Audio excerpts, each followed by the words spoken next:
నక్కపల్లి మండలం రేబాక REBAKA రేబాక అనే మారుమూల గ్రామంలో పూర్వం అటవీ ప్రాంతం అండి. ఇక్కడ గూడుపమ్మ తల్లి అనే అమ్మవారు వెలిసారండి. ఈమె ఉమ్మడి విశాఖ ఏజెన్సీ ప్రాంతమైన మాడుగుల గిరిరాజు గారి కుమార్తె అండి.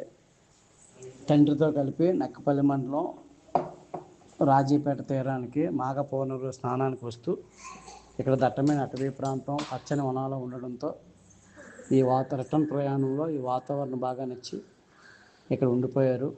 ఇక్కడ అప్పట్లో పంట పొలాలు ధాన్యం నూర్పులు అన్నీ చేసుకునే వాళ్ళందరి రైతుల అమాయకత్వం చూసి నాకు ఇక్కడ చిన్న గూడు ఏర్పాటు చేయండి, మీకు రక్షణగా ఉంటాను అని అమ్మవారు చెప్పి ఆకాశవాణి ద్వారా తన వాణి వినిపించారండి.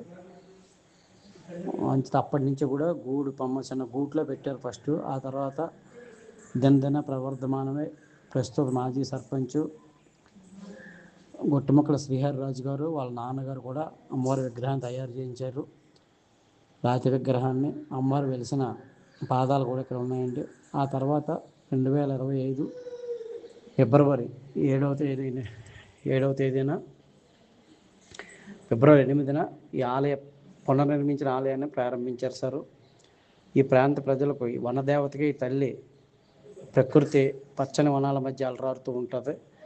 చాలా పవర్ఫుల్. నమ్మిన వారికి నిండు భాగ్యాలు, కోరిన వారికి కొండంత వరాలు ఇచ్చే చల్లని తల్లిగా భక్తులు భావిస్తుంటారండి.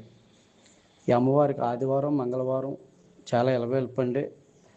గురువారం, శుక్రవారం రోజుల్లో కూడా అనేక మంది ఇతర ప్రాంతాలు, ఇతర మండలాల నుంచి చెందిన భక్తులు ఇక్కడికి వచ్చి వంటలు చేసుకొని ఇక్కడే భోజనం చేసి వెళ్తుంటారు. మండు టెండర్లో సైతం ఎంతో కూల్గా ఇక్కడ వాతావరణం ఉంటుందండి.